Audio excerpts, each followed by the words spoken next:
Je pense que j'avais entre 6 à 7 ans qu'on m'a excisée. Ils ne se sont pas limités seulement à l'excision, j'ai été encore infibulée. En polar, on appelle ça notogol. J'ai subi tout ça là. Si l'homme dit non, à partir d'aujourd'hui, moi, on n'excise pas ma fille, et l'autre, le voisin le dit, l'autre le dit, ça va cesser.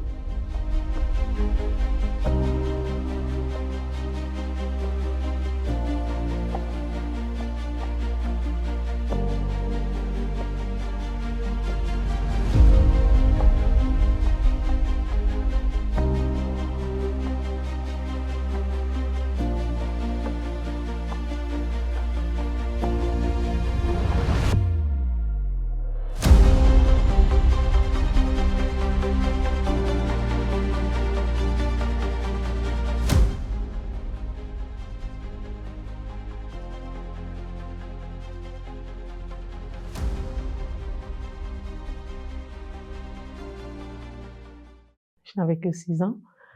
On a eu la visite de ma tante paternelle qui était venue, mais elle était déjà habituée à venir à la maison. Un beau matin, c'était à l'aube, elle m'a dit de l'accompagner. Je suis partie avec elle, chez elle. Donc chez elle, j'ai trouvé beaucoup d'enfants qui avaient presque le même âge que moi et d'autres qui étaient plus âgés. J'ai trouvé la fête, il y avait à manger, il y avait beaucoup de gens, mais il n'y avait pas mes parents. Je commençais à me poser la question, qu'est-ce qui se passait, mais je n'avais pas eu de réponse. J'étais là comme une petite fille innocente qui ne savait rien de tout ce qui pouvait l'arriver. Après, elle a commencé à nous expliquer qu'ils allaient faire de nous une vraie femme. Je crois que je n'oublierai jamais à tel point la douleur, elle était très très forte. Elles m'ont laissé dans un état vraiment horrible. C'est le cas de le dire. Les jours qui suivent, les semaines qui suivent ont été très très durs pour moi, physiquement, psychologiquement. J'avais beaucoup de douleurs, surtout quand je voyais mes menstrues. Dans mes relations intimes aussi, il y avait beaucoup de complications. Comme j'ai accouché aussi, dans l'accouchement aussi, j'ai compris qu'il y avait encore il y a eu beaucoup de complications. Au niveau de l'accouchement, j'ai failli mourir. Au niveau du bas-ventre, j'ai eu plein de problèmes. C'est par après que j'ai compris que c'est dû à l'excision. Depuis lors, j'ai décidé aussi, lorsque j'aurai des filles, elles ne seront pas excisées pour ne pas avoir les mêmes problèmes que moi. Mais très malheureusement, ma fille a été excisée par sa tante à mon absence. J'étais au village.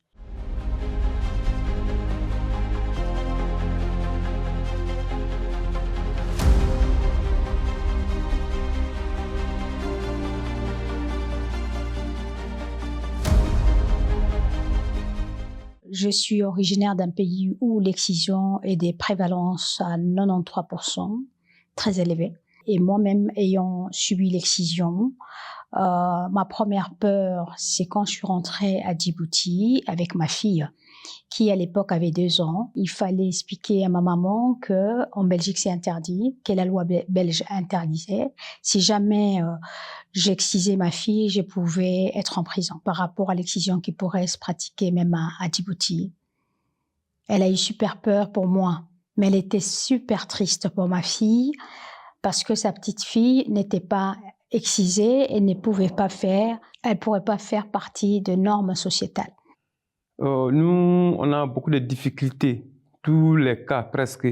Et quand on fait des actions pour qu'elles sentent des sentiments, ça prend du temps.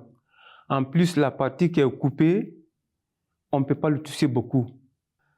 Quand je touche quelques temps seulement, ça commence à gratter.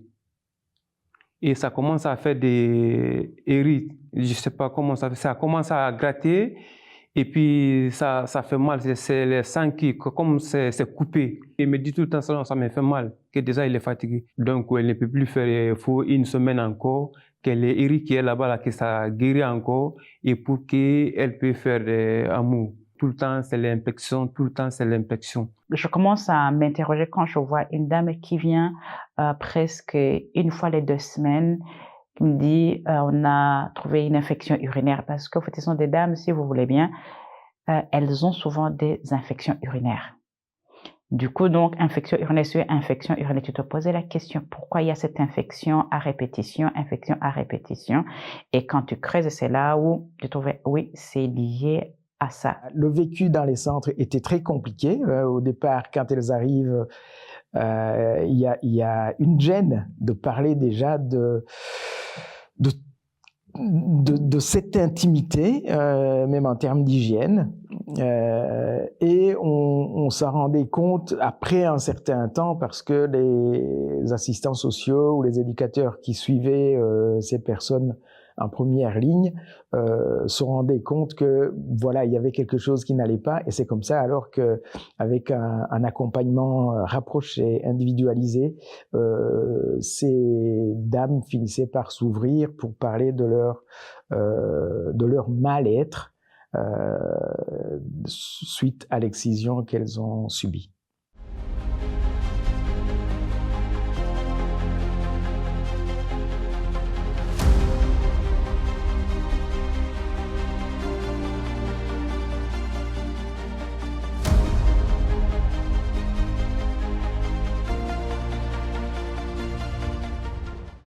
En Mauritanie, il y a des l'excision qui se passent plus, surtout au sud. Au sud, et plus particulièrement chez les Peuls. Et aussi les Haratins, ils excisent les femmes, les esclaves. C'est à peu près dans l'ordre de 70% dans toute la Mauritanie. Mais dans la région, ma région, là, c'est-à-dire le sud, c'est pratiqué à peu près à 90%. marka labada qaybood qaybi wacdigelin badlaaran oo dawladeenu ay samaysay qayb waa lagaga tagay oo maxaa la yiraahdaa ablation totaalkii la sameynayay ee appareil génital fémininka waa laga tagay hadda waxaa jirta sunna wax la yiraahdo oo dadku u malaynayaan haddii ay ka tagaan inay maxaa la yiraahdaa caadadii iyo diintii iyo gabadhii waxyaalo nacamdee dhibaato ku ah waxaan u malaynayaa haddeeta inaa maadaama tii fircoonigii laga soo gudbay oo sunni la socdo tan kalena waxaan rajeynayaa 100% in laga gudbi doono oona laga tago lagana tanaasulo mar walna ay dawladeenu iyo wasaaraddeena haweenka mar walba ay wacyigelin nooga siisaa inaanan awlaadeena aanan gudin maadaama waalidadeennii hore ayna wacdigelinta ay nasiib u yeelan say annaga ayna noo gudin laakiinse awlaadeena maanta way naga nasiib badan yihiin wacyigelinta ay dawladeenu fidinayso iyo haweenka wasaaraddeena haweenka aan anagu aan ka faa'iideysanay saas la ashligeed waa inaan awlaadeena de faa'iidada iyo nasiibka ay kusoo dhexdhaceen ay heleen ay dawladoodii ay la jaan qaadeen wacyigelintoodii iyaguna inaan uga faa'iideyno oon dhibaatada aan ka deyno. Et je me rappelle bien, la fille de mon grand frère qui est quittée en Côte d'Ivoire, elle n'était pas excisée. Elle est venue chez nous parce que mon grand frère ne voulait pas que sa fille soit mariée en Côte d'Ivoire. Elle l'a amenée en Guinée pour qu'elle soit mariée là-bas. Donc elle est venue, elle est mariée. Donc maintenant ils ont constaté que la fille n'est pas excisée.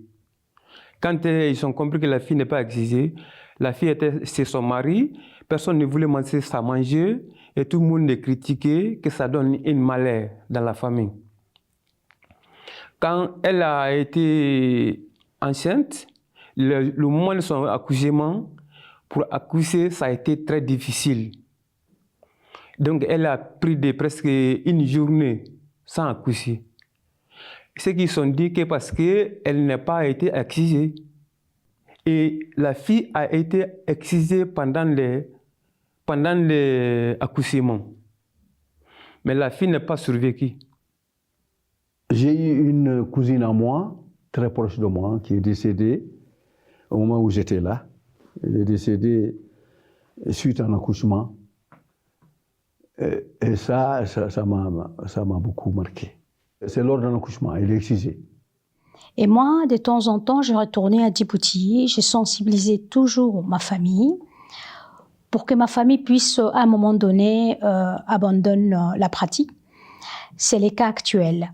Ma maman, à force de retourner tout le temps, de parler des mutilations, des méfaits des mutilations, elle a fini par abandonner.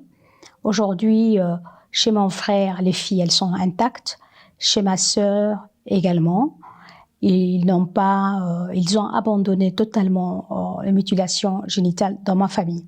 Si j'arrive à parler de ça, c'est pour sensibiliser les jeunes mamans, les jeunes filles ou même les jeunes papas qui ont des petites filles, de ne pas faire ça, de ne pas tomber dans ces pièges-là, car c'est un crime.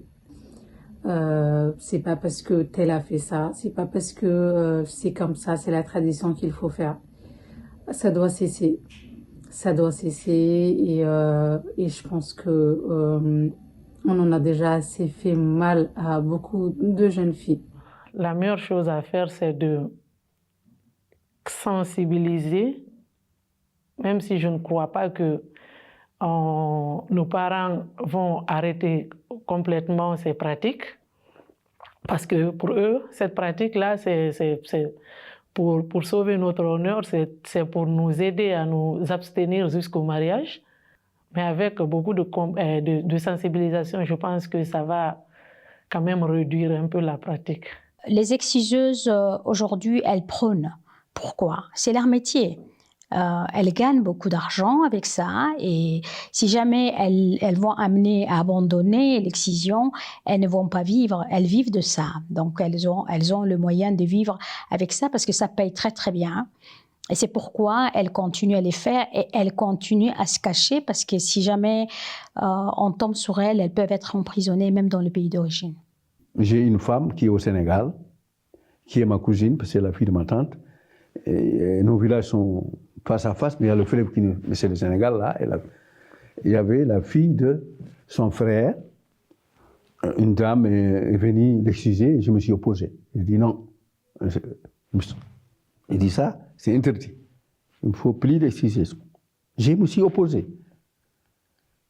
La femme est venue là-bas, elle vient en cachette. Elle est venue dans la maison. J'ai dit, moi je ne dénonce pas parce que je ne suis pas un Sénégalais. Mais la fille, on ne l'excuse pas. Elle est rentrée.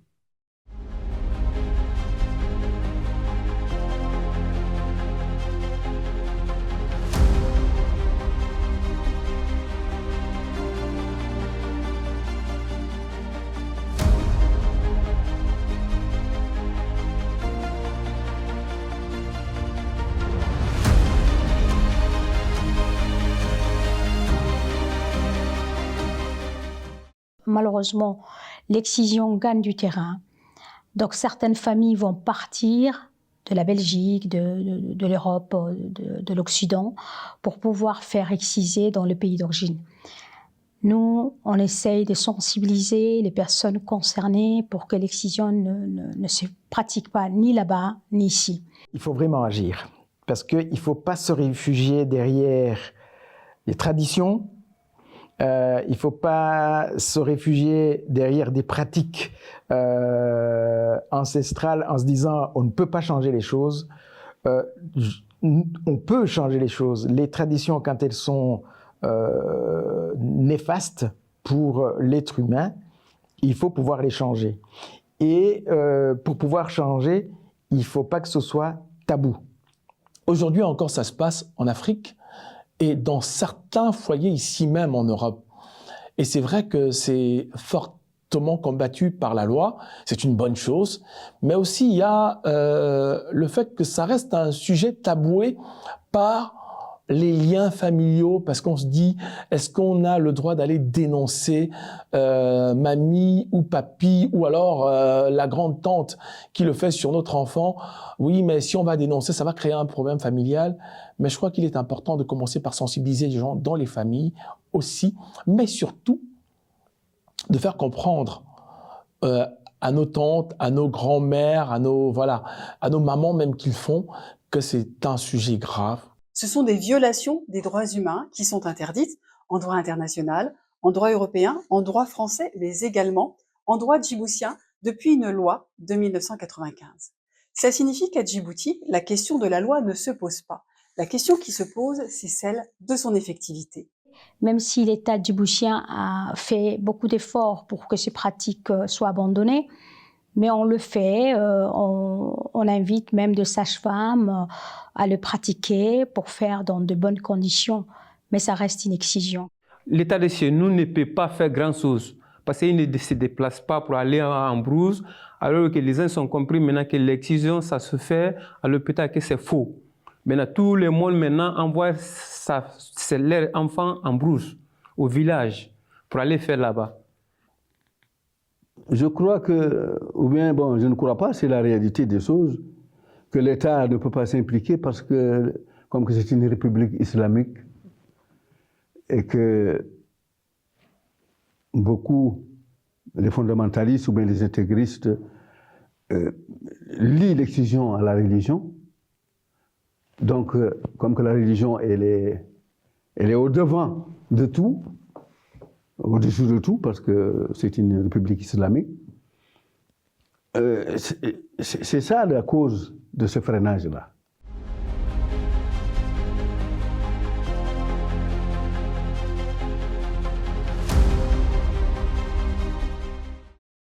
Je ne suis qu'une petite voix qui implore les hommes à rentrer dans ce combat. C'est vraiment le message que j'ai envie de passer aujourd'hui. Ne laissez pas ce combat seulement aux femmes.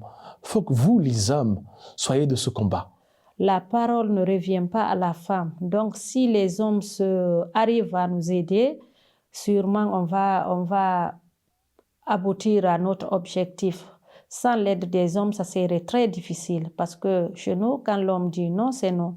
C'est la nouvelle génération qu'on doit sensibiliser pour arrêter ces pratiques, parce qu'eux, ils ne comprendront jamais. Pour eux, c'est une forme d'éducation. Elles ont grandi dans ça, donc il n'y a rien à faire. C'est comme si on demandait à l'Occident d'arrêter d'amener les enfants à l'école. Vous voyez un peu, c'est insensé ça, ils ne vont jamais le comprendre. Je suis djiboutienne de par ma mère et sénégalaise de par mon père. Donc je n'ai jamais été mutilée génétiquement grâce au point de vue de ma maman et de mon papa, qui clairement étaient contre.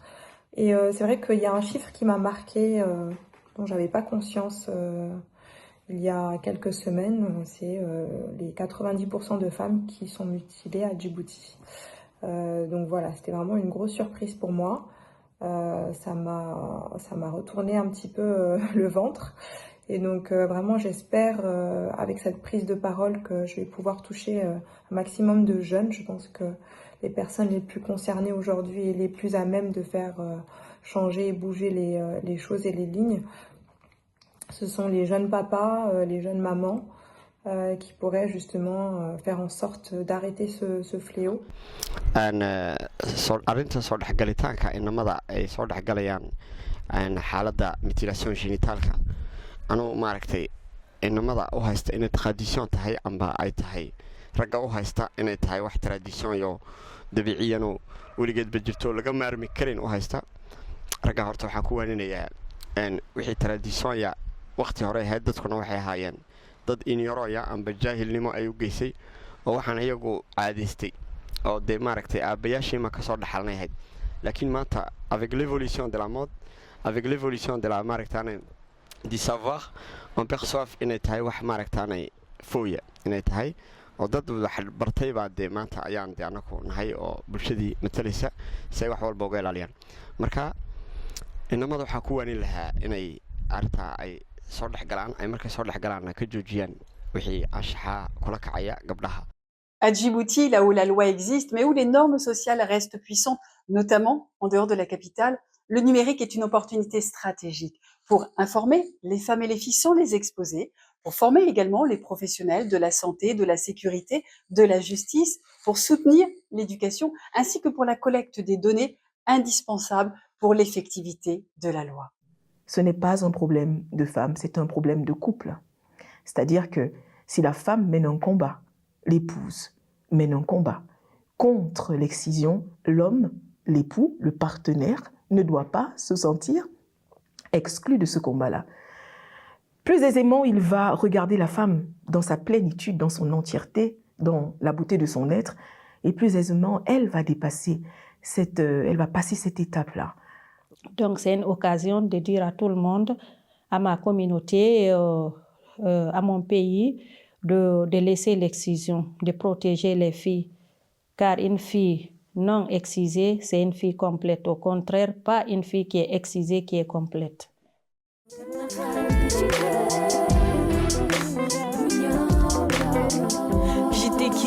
face à Caraba la sorcière, prisonnière empêtrée dans une souricière. Elle avait des instruments effrayants, des outils de torture, des lames, des couteaux, des scalpels, prête à me faire subir la pire des morsures. Maman, où es-tu? J'ai peur, pourquoi tu ne fais rien? Ne la laisse pas s'approcher de moi. Je crie, je me débat en vain. Pourquoi veut-elle retirer mes vêtements? Elle veut baisser mon slip maintenant. Me maintenant d'une main ferme, déterminée à perpétuer la tradition. Ni mes cris, ni mes supplications n'arrêteront mon supplice.